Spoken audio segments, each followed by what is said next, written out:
पिछले क्लास में आपने मीर जाफर एवं मीर कासिम की कहानी से संबंधित पीटी के जितने फैक्ट्स थे उस पे हमने चर्चा करी थी और आपने उसको समझा भी। आज के इस क्लास में अ, बक्सर के युद्ध के बारे में कंप्लीट जो प्रीलिम्स के पॉइंट ऑफ व्यू से जितने भी फैक्ट्स हैं उस पर चर्चा करेंगे, साथ ही दोहरी शासन प्रणाली पे भी चर्चा करेंगे।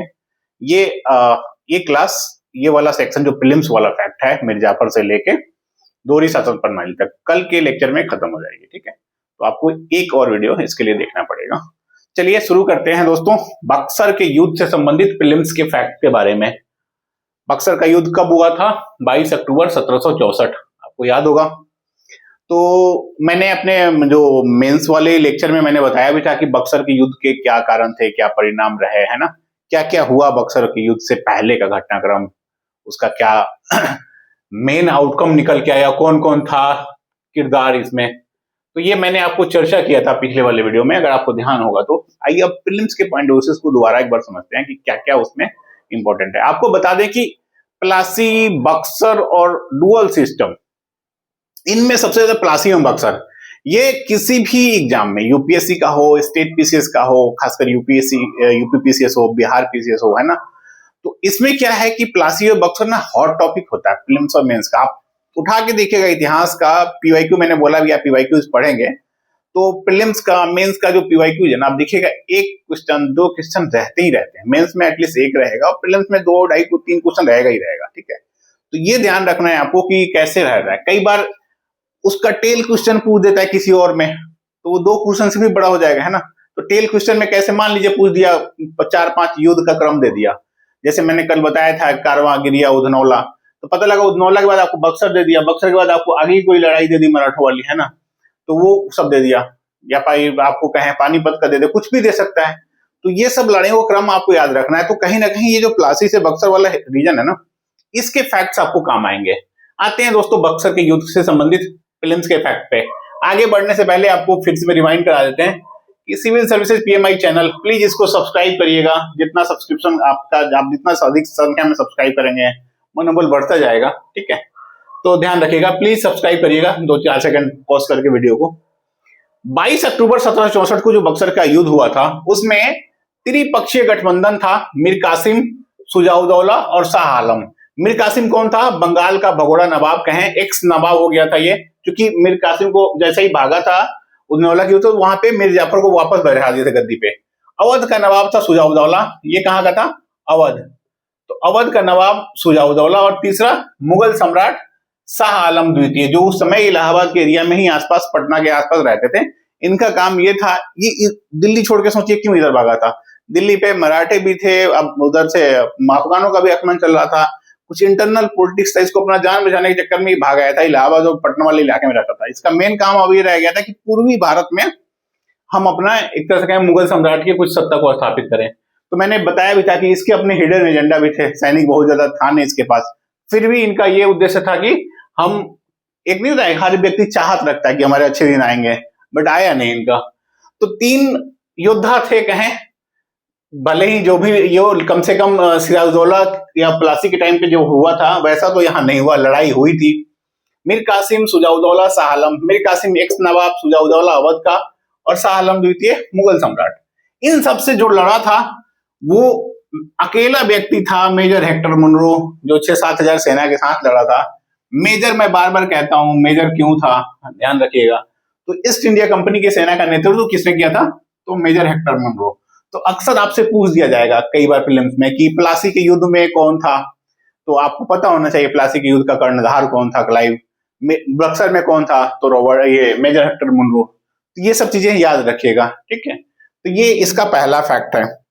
अब दोस्तों आपको मैंने पिछले वाले वीडियो में बताया था कि प्लासी में जैसे विश्वासघात किया था मीर जाफर ने, वैसे ही यहाँ पे थोड़ा बहुत ये आंच लगाई है, कुछ लोगों ने विश्वासघात किया था।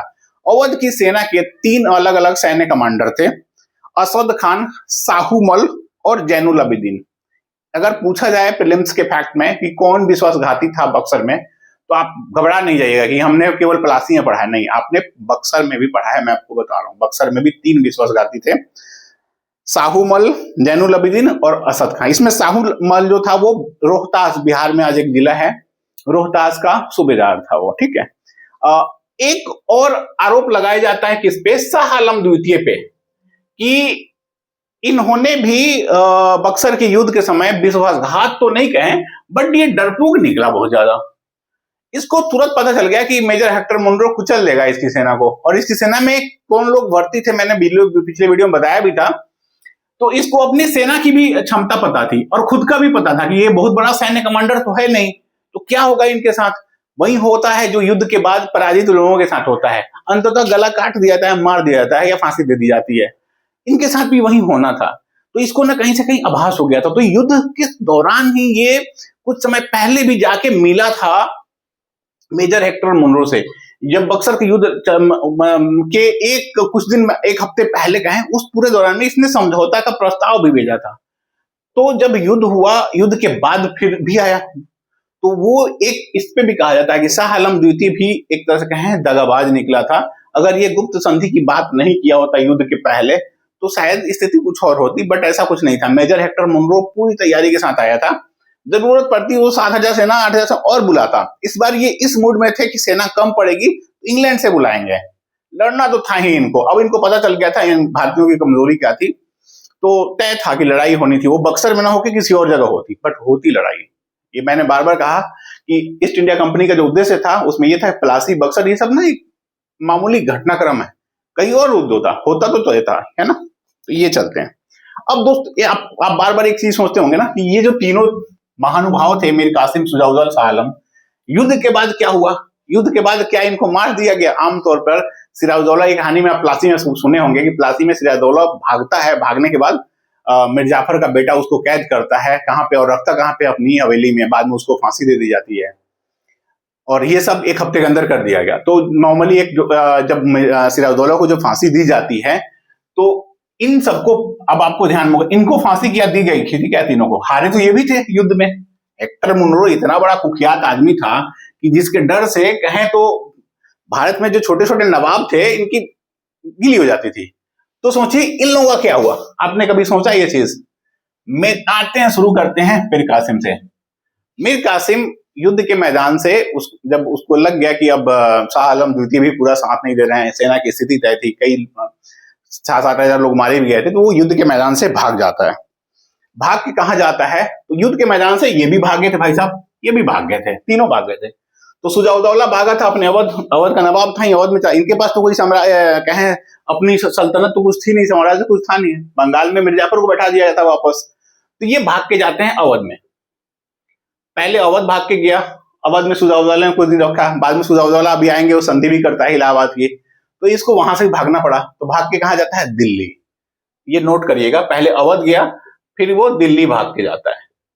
और दिल्ली में भी मीर कासिम के पास चूंकि सैन्य क्षमता तो थी, सैन्य कमांडर पर, तो वो उसकी योग्यता के अनुसार कुछ मिला नहीं उसको। तो दर दर भटकता रहा दिल्ली में, और कहा जाता है कि दिल्ली के आसपास के इलाकों में गुमनामी का जीवन व्यतीत करने वाला व्यक्ति बन गया था। और अंत में 7 जून 1777 ये इसकी मृत्यु होती है मीर कासिम की। और कहा यह जाता है, कई लोग ये कहते हैं, इतिहासकार कुछ ने ये कहा है कि इसने आत्महत्या कर ली थी अंत में। इतना मतलब एक तरह से एक नवाब, एक नवाब भटकते भटकते गरीबी में इस स्थिति में आ गया था कि इसके पास बहुत ज्यादा कुछ था नहीं, रह नहीं गया था खुद को संभालने के लिए, खाने पीने के लिए। तो कहा यह भी जाता है कि इसने आत्महत्या कर ली थी। जो भी हो, 7 जून 1777 को इसकी मृत्यु हो गई। तो ये था मीर कासिम का, भागा अवध, अवध से भागा दिल्ली, और अंत में या तो आत्महत्या किया या मर गया। तो इसकी तिथि ये थी मृत्यु की। अब आते हैं सुजाउद्दौला की। सुजाउद्दौला के साथ क्या हुआ? तो सुजाउद्दौला भी सब अपनी सेना के साथ ही भागे थे कुछ कुछ करके, लेकिन मीर कासिम के पास बहुत ज्यादा पैसा था नहीं। अवध के नवाब सुजाउद्दौला के पास अपना कम से कम सल्तनत तो था, अपना इलाका तो था जहां पे वो जाता वापस। तो वो वापस अवध गया। अवध का काम था कि हेक्टर मुनरो ने भी, बाकी अंग्रेजों, ईस्ट इंडिया कंपनी के पूरे बोर्ड ऑफ डायरेक्टर हैं, तो उन लोगों को पता था कि अवध हमारा सबसे बड़ा मित्र होने वाला है। तो उन्होंने सबसे प्यार से इसी को हैंडल किया, सुजाउद्दौला को। और आगे भी देखेंगे आप, जब हड़प की नीति वाला हम बताएंगे डॉक्ट्रिन ऑफ लैफ्ट, उसमें भी जिक्र करेंगे स्पेशली अवध के बारे में। तो इससे बहुत प्यार से पेश आया अंग्रेज, है ना। तो संधि इससे भी हुई, बट ये भागा। तो भाग के भाग के जाएगा कहाँ, है ना। अंग्रेज तो खोज ही रहे थे इसको। अंग्रेज भी ना 6-7 महीना अपना सेना बुलाने में लग गए थे। भाग गए सब युद्ध से, भागते फिर क्या होता, पीछा करते फिर लड़ाई करते, तो बक्सर की जगह मान लीजिए भाग के गया, कहीं और लड़ाई होती, इलाहाबाद में होती, है ना, या फिर मिर्जापुर में, कहीं भी लड़ाई हो सकती थी। लेकिन अंग्रेज इस चक्कर में नहीं पड़े कि इनको पकड़ के मारना है। मीर कासिम का पता था इसके पास कुछ अब है नहीं, रह नहीं गया, अब बच्चे थे वही लोग। तो सुजाउद्दौला इनको पता चल गया, जाके अवध में बैठ गया है। और शाह आलम के बारे में आते हैं अभी। तो सुजाउद्दौला अवध में बैठ गया, तो अंग्रेजों ने थोड़ा समय लिया, थोड़ी और सैन्य इकट्ठा की। अब उसके बाद ये आते हैं अवध के पास। तो जो सुजाउद्दौला था, ये जब भागा था तो इसने अवध के नवाब के पास आते हैं और कहते हैं कि ऐसा है, अब बताओ तुम्हारे साथ क्या किया जाए, या तो तुम और एक और लड़ाई लड़ो, तुम्हें मारेंगे, नहीं तो हमारे साथ संधि करो। तो इसी बीच में ये भी गुप्त संधि करने के लिए, समझौता के लिए शर्त रखा था अंग्रेजों के पास। कौन? सुजाउद्दौला। तो अंग्रेज कहते ठीक है, तुमसे हम निपटेंगे। पहले अब शाह आलम पे आते हैं। तो अंग्रेजों ने शाह आलम के साथ क्या किया? तो शाह आलम, मैंने बताया, इलाहाबाद, कारा, ये सब कुछ जिले थे जहां वो रहता था। पटना के आसपास में भी अपना दावेदारी ठोकने लगता है। मुगल सम्राट जिसके कब्जे में आज भी बंगाल, मतलब आज मतलब 1764 में भी बंगाल था, एक तरह से कहा औपचारिक तो यही देता था ना प्रमाण पत्र। ये जितने भी नवाब बने थे, कोई भी इलीगल नवाब नहीं था, सब लीगल तरीके से दावेदारी लेते थे। तो वो दावेदारी यही कौन देता था? मुगल सम्राट। और मुगल सम्राट कौन था? शाह आलम। उस समय का जो भी सम्राट रहा, वो ही इनको लीगल देता था। तो शाह आलम भी भागा था, भाग के इलाहाबाद में छुपा था। अब शाह आलम के साथ अंग्रेजों ने बोला, ये भी एक तरह से कहें, इन्होंने भी अपना संधि का प्रस्ताव भेजा था कि संधि कर लेते हैं। तो अंग्रेजों ने कहा ठीक है, आप हमारे शरण में आइए, संधि करते हैं। और फिर इनसे समझौता हुआ और पेंशनर बनाया गया इनको बाद में। तो दोस्तों, ये थी तीनों के साथ क्या हुआ। एक भाग गया अवध, दिल्ली, मर गया। दूसरा अवध में ही रहा और इसके साथ फिर संधि हुई। तीसरा इलाहाबाद के आसपास रहा, भटकता रहा, इसके साथ भी संधि हुई। इस दौरान 1764 से लेके जब ये संधि होती है 12 अगस्त और ये सब, 22 अक्टूबर को ये युद्ध होता है। इसके बाद ये डेट आप देखेंगे तो कमोबेश 9-10 महीने का कालखंड है ये पूरा, है ना। तो इस दौरान क्या होता है, अंग्रेज अपने आप को और मजबूत करते हैं और इनसे संधि का प्रस्ताव मांग लेते हैं। तो ये सब चल रहा था। अब औपचारिक संधि पे हस्ताक्षर होना बाकी रह गया था। एक अभी संधि पे आने से पहले एक और फैक्ट की बात कर देते हैं कि मीर जाफर की जब मृत्यु हुई थी, कब? 5 फरवरी। ये मीर कासिम की है, मीर जाफर की थी 5 फरवरी 1765। और मीर जाफर की जब मृत्यु हुई 5 फरवरी 1765 को, तो उसका बेटा था नजमुद्दौला।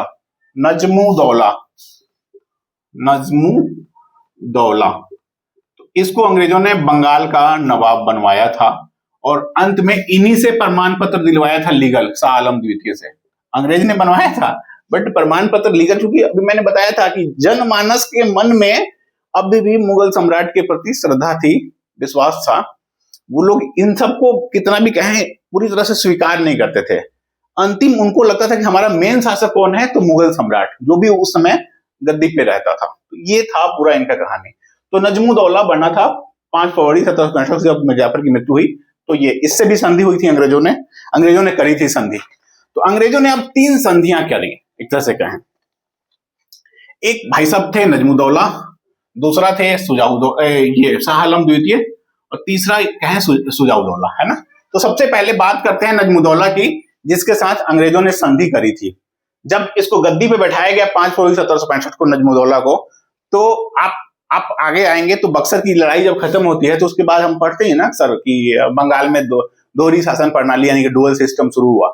तो वो बेसिकली डुअल सिस्टम शुरू होने के पहले संधि हुई थी। वो संधि क्या थी नजमुद्दौला और शाह आलम की, ये समझ लेते हैं। तो नजमुद्दौला के साथ क्या संधि होती है?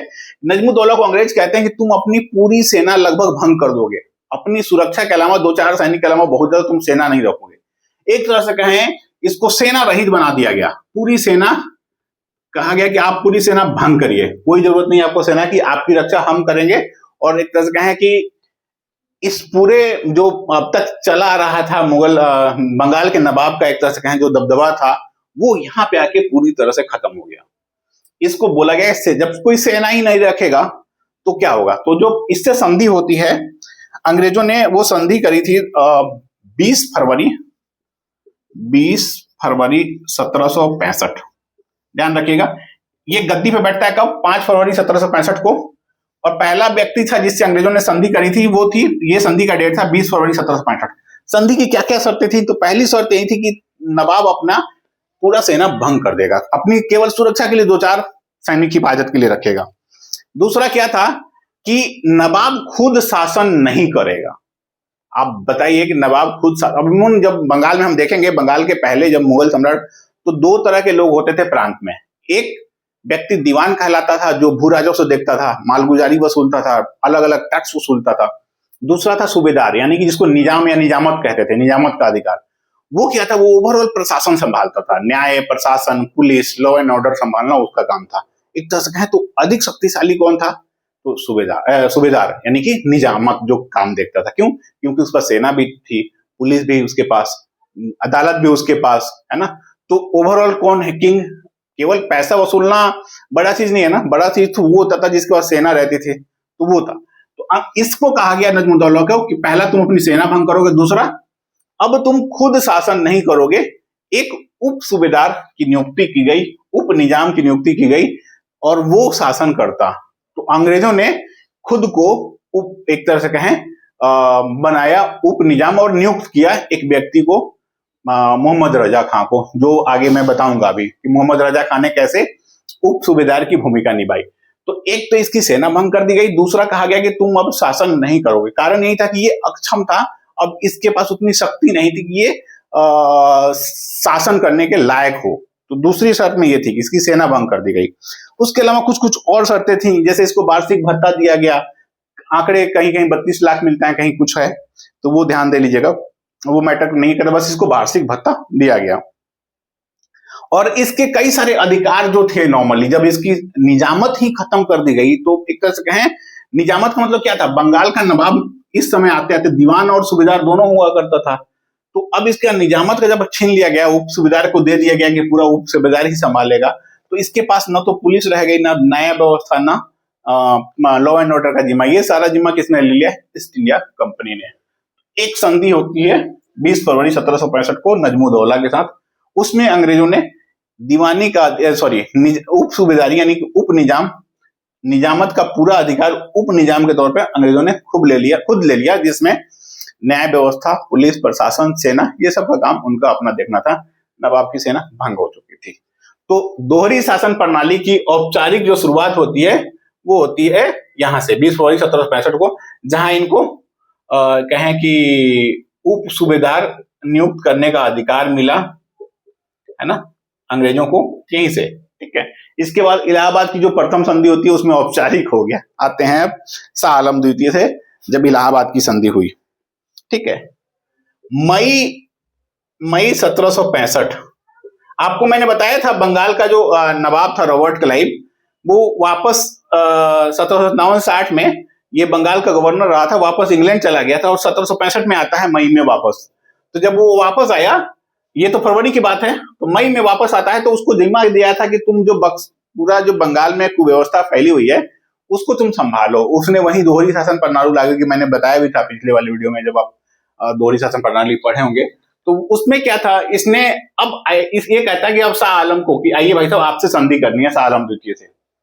तो शाह आलम द्वितीय से संधि होती है, वो डेट है 12 अगस्त 1765। इसका नाम था इलाहाबाद की संधि 1, प्रथम संधि कहते हैं, 12 अगस्त 1765, जो नजमुद्दौला के साथ हुई थी 20 फरवरी 1765।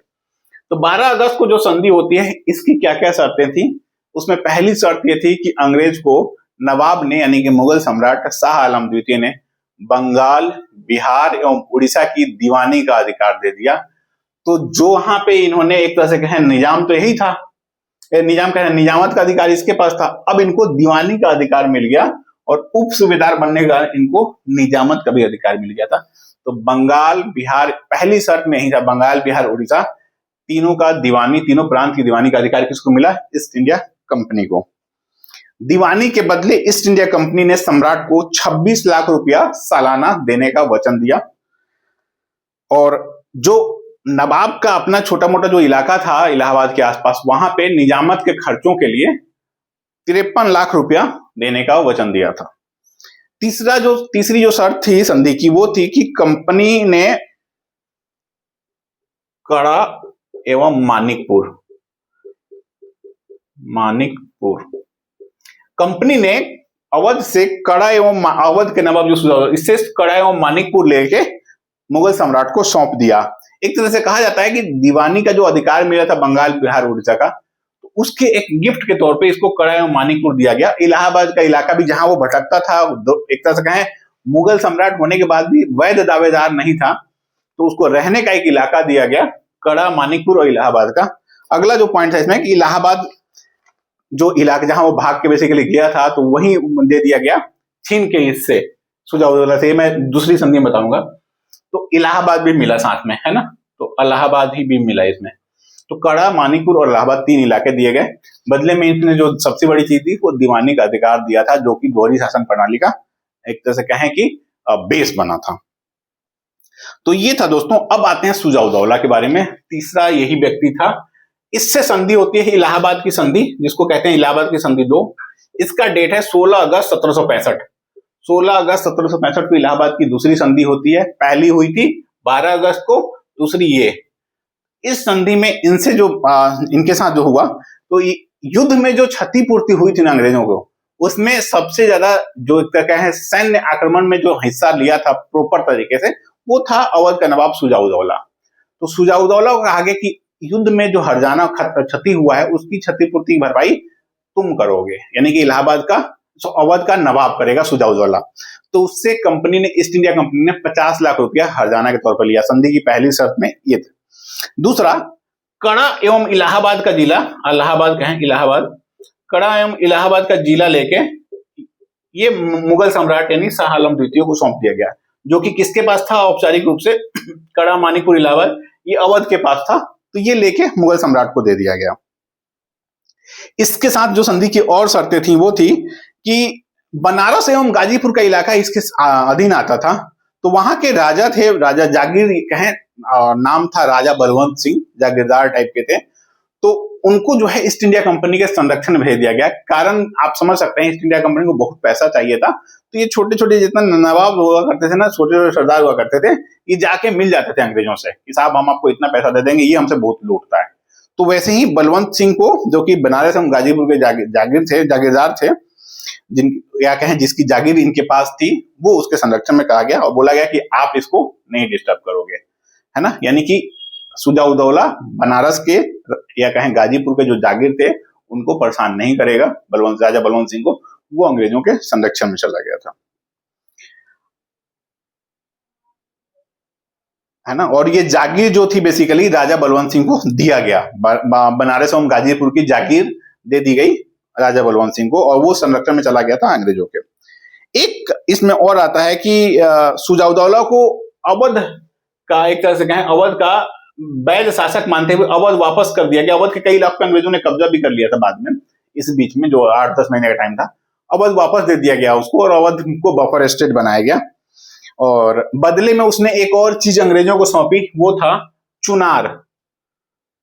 चुनार, तो चुनार आप पढ़ेंगे इतिहास में, मैं आपसे रिक्वेस्ट करता हूं आप कमेंट बॉक्स में बताएं कि चुनार प्राचीन काल में, मध्य काल में, आधुनिक काल में क्यों फेमस रहा, खासकर प्राचीन काल में, तो बताइएगा मुझे कमेंट में, ठीक है। तो चुनार इसने अंग्रेजों को सौंप दिया, क्योंकि अंग्रेजों ने इसको वापस अवध का वास्तविक नवाब मान लिया था। तो ये थी तो तीनों की शर्तें, जिसमें हमने पहले देखा कि 20 फरवरी 1765 को नजमुद्दौला से जो हुई संधि, इलाहाबाद की प्रथम संधि, इलाहाबाद की द्वितीय संधि। दोस्तों ये चीजें ना प्रीलिम्स में बहुत ही यादगार है, फैक्ट वाले चीजें, इनको याद रखिएगा आप, बहुत काम आएगा आपको, ठीक है। और आपको कोरिलेट करने में भी आसानी होगी चीजों को, कि नजमुद्दौला से संधि कब हुई थी, है ना, इलाहाबाद की प्रथम द्वितीय संधि कब हुई थी, या युद्ध से कुछ रिलेटेड पूछ दे, तो ये था। अब इसके बाद जो मेन घटनाक्रम होता है वो था अवध का। अवध हो गया बफर स्टेट बन गया था। अंग्रेजों की नजर ना अवध पे बहुत ज्यादा थी। अवध एक तरह से कहें बंगाल के बाद उनके लिए विस्तार का जरिया था, लेकिन उन्होंने अवध पे शुरू में कब्जा नहीं किया, अवध को बफर स्टेट बना लिया। बफर स्टेट क्या होता है, मैंने पिछले वीडियो में बताया था। बफर स्टेट मान लीजिए 2 शक्तिशाली स्टेट है, यानी 2 शक्तिशाली राज्य हैं। एक मान लीजिए यहाँ पे है और दूसरा यहाँ पे है, इसको नॉर्थ साउथ भी कर लेते हैं, और यहाँ मान लेते हैं अवध। तो यहाँ बंगाल हो गया, और इधर बंगाल के बाहर का इलाका, या फिर कहें इधर मराठे हो गए। मेन भय था मराठों से या इधर अफगानियों से, है ना। तो अवध को इन्होंने बफर स्टेट बनाया। बफर स्टेट बनने से अवध ने ये वचन दिया था कि वो अंग्रेजों के किसी भी शत्रु से, इसने बेसिकली एक संधि करी थी जिसको कहते हैं रक्षात्मक एवं आक्रमण संधि। यानी कि यदि कोई और आक्रमण करने आता है बंगाल पे, तो सबसे पहले वो अवध से निपटेगा, और अवध के लिए सहायता के लिए कौन आएगा, तो अंग्रेज आएंगे। उन्होंने अवध में सेना भी रखी थी। मैं अगले दोहरी शासन प्रणाली वाले जब पीटी का फैक्ट बताऊंगा ना, उसमें श्वेत विद्रोह के बारे में बताऊंगा, श्वेत विद्रोह क्या था। तो उन अंग्रेजों ने कई सारे सेना, जब ये संधियां हुई तो अपने स्टेट से बाहर भी रखा था, तो वो था अवध। अवध की सीमावर्ती इलाकों में अपने कई सारे सैनिकों को तैनात किया था, खासकर श्वेत सैनिक तैनात थे बहुत ज्यादा, उनको दोहरा भत्ता भी मिलता था। तो अवध से संधि हुई आक्रमण एवं रक्षात्मक संधि, बफर स्टेट बन गया। कोई भी थर्ड पार्टी आक्रमण करता है तो पहले निपटेगा वो अवध से, अवध की सहायता करेगा कौन, अंग्रेज। ये थी संधि की शर्तें। अंग्रेजों को भय था मराठों से सबसे ज्यादा, तो अगर मराठे आते आक्रमण करने बंगाल पे या किसी बंगाल बिहार उड़ीसा किसी इलाके पे, बंगाल का मतलब ये तीनों चीज मान के चलेगा, बंगाल बिहार उड़ीसा, तो पहले उनको अवध से निपटना पड़ता। ये चीज थी बफर स्टेट बनने से। तो ये था कहानी पूरा बंगाल से लेके बक्सर के युद्ध से संबंधित पूरा घटनाक्रम। अब इसके बाद आता है दोहरी शासन प्रणाली के बारे में। तो दोहरी शासन प्रणाली ये थोड़ा सा लंबा खींच जाएगा, तो मैं दोहरी शासन प्रणाली के बारे में थोड़ा मोटा मोटी बता देता हूँ, फिर वीडियो को अंत करूंगा। दोहरी शासन प्रणाली क्या थी? दोहरी शासन प्रणाली मैंने आपको बताया था। सबसे पहले ये है दोस्तों कि 1765 से 1772 ये इसका टाइम पीरियड था। अगर आपसे कोई पूछे कि दोहरी शासन प्रणाली का टाइम पीरियड क्या है, तो 1765 से 72, क्योंकि भले ही 1764 में युद्ध लड़ी गई थी, है ना, युद्ध लड़ा गया था, लेकिन ये जो 1765 में संधि हुई है इलाहाबाद की 1 और 2, तो इसी संधि के बाद, प्रथम संधि के बाद और नजमुद्दौला से जो ये संधि हुई थी, इसके बाद ही दोहरी शासन प्रणाली के लिए ग्राउंड तैयार हुआ था। तो दोहरी शासन प्रणाली में क्या था, जन्मदाता कौन था, तो इसको कहते हैं लियोनिस कार्टिस। लियोनिस कार्टिस ये लिखा हुआ है, लियोनिस कार्टिस ये था जन्मदाता। लेकिन इसको इंप्लीमेंट कौन किया, तो रॉबर्ट क्लाइव। क्लाइव ने इसको इंप्लीमेंट किया। क्लाइव के बारे में आगे बढ़ने से पहले थोड़ा सा ये देख लेते हैं। 1725 से 1774 उसका जीवन काल है। ईस्ट इंडिया कंपनी में क्लर्क के रूप में भर्ती होता है। बाद में वो कैप्टन बन गया ईस्ट इंडिया कंपनी की सेना का कैप्टन। वो था मेजर हेक्टर मुनरो, ये कैप्टन बना था। पहला बंगाल का जो गवर्नर बना 1757 से 1760, फर्स्ट टेन्योर था इसका। दूसरा टेन्योर होता है इसका 1765 से 67। इसी में ये आके दोहरी शासन प्रणाली लागू करता है। तो दोहरी शासन प्रणाली में क्या होता है बेसिकली, दोहरी में क्या थी बेसिकली, अंग्रेजों के पास दीवानी और निजामत का अधिकार आया। निजामत का अधिकार पूरा नहीं था, नवाब नजमुद्दौला था, उप सूबेदार की नियुक्ति की गई थी, यानी कि उप निजाम अंग्रेज खुद बन गए थे। दीवानी इनके पास पूरा था अधिकार, लेकिन दीवानी के लिए भी इनके पास कहें तो पूरी क्षमता नहीं थी। तो इन्होंने 3 उप दीवान नियुक्त किए थे, मोहम्मद रजा खां, सिताब राय और राय दुर्लभ। एक बंगाल में, दूसरा बिहार में और तीसरा उड़ीसा में। बंगाल में जो मोहम्मद रजा खां था उसको दीवानी और उप सूबेदार दोनों बनाया गया, और साथ में अंग्रेजों ने डायरेक्टली उसी पे कंट्रोल किया पूरे चीजों को संभालने के लिए। तो दोहरी शासन प्रणाली में कंपनी के पास, मैंने बताया भी था कि अधिकार थे, दायित्व नहीं, और नवाब के पास दायित्व था, अधिकार नहीं। यानी कि अंग्रेजों के पास दीवानी थी, निजामत नहीं, इनके पास निजामत था, दीवानी नहीं।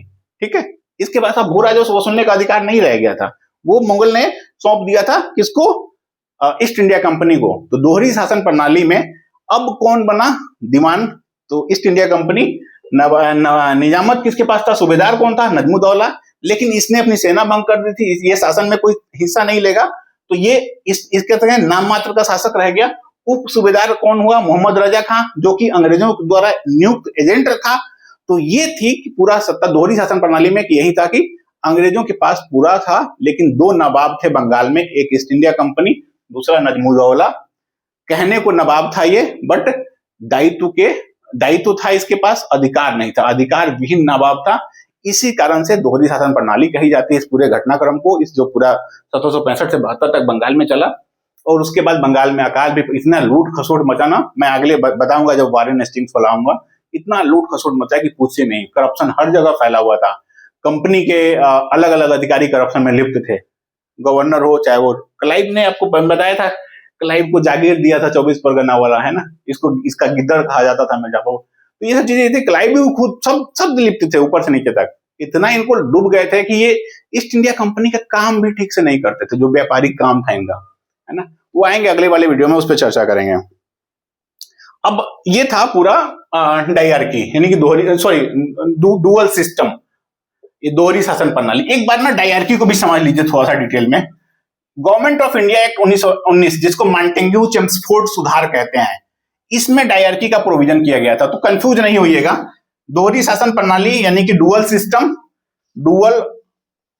सिस्टम और डायरार्की। तो डुअल सिस्टम 1765 से 72 और डायरार्की 1919 में गवर्नमेंट ऑफ इंडिया एक्ट के तहत।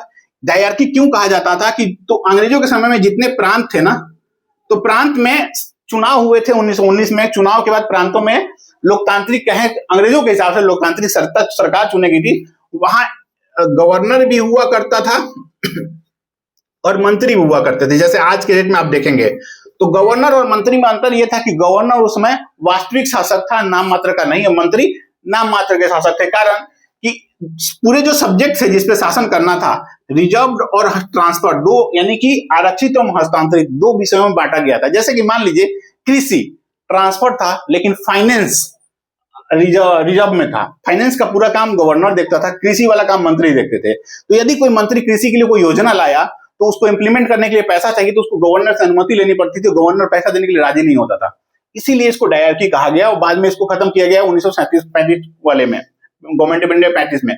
तो रिजर्व और ट्रांसफर को समझिएगा, इसमें आरक्षित अधिकार गवर्नर के पास, ट्रांसफर्ड अधिकार मंत्री के पास, इसीलिए इसको डायरार्की कहा जाता था। कि ये भी इसको द्वैध शासन कहते हैं, कि दो तरह के शासन थे, गवर्नर और मंत्री द्वारा, यानी कि चुनी हुई सरकार द्वारा, जिसमें गवर्नर के पास अधिक शक्तियां थी। तो ये था दोस्तों पूरी कहानी अब तक का डुअल सिस्टम के बारे में, जो उसके संबंधित पीटी के फैक्ट है, अगले वीडियो में चर्चा करेंगे। तब तक के लिए धन्यवाद, आप इतने पेशेंस से सुने चीजों को, और सब चीज को ना वीडियो का पूरा कंप्लीट आप एक नोट्स बना लीजिएगा, काफी अच्छा रहेगा। प्रीलिम्स के पॉइंट ऑफ व्यू से बहुत ही इंपॉर्टेंट सेक्शन है ये, प्लासी से लेके बक्सर तक वाला। 2 सवाल, 3 सवाल, 2.5 सवाल इसलिए कहता हूं कि इसके टेल क्वेश्चंस पूछ देते हैं दूसरे वाले में, तो 2, 2.5, 3 सवाल ना आपको पूछा ही पूछा जाएगा। तो ये ध्यान रखिएगा, टेल क्वेश्चन वाला हिस्सा मान लिया 3 ऑप्शन दे दिया, उसमें बंगाल का कुछ दे दिया, बक्सर या प्लासी के उत्तर दे दिया, तो आया ना जी। आप ये नहीं पढ़े रहेंगे तो कैसे समझेंगे, ठीक है। तो प्यार से इसको समझिएगा, चीजों को समझिएगा और नोट करिएगा जरूर, ठीक है। मिलते हैं अगले वीडियो में, प्लीज सब्सक्राइब करिएगा मेरे चैनल को। नमस्कार, धन्यवाद।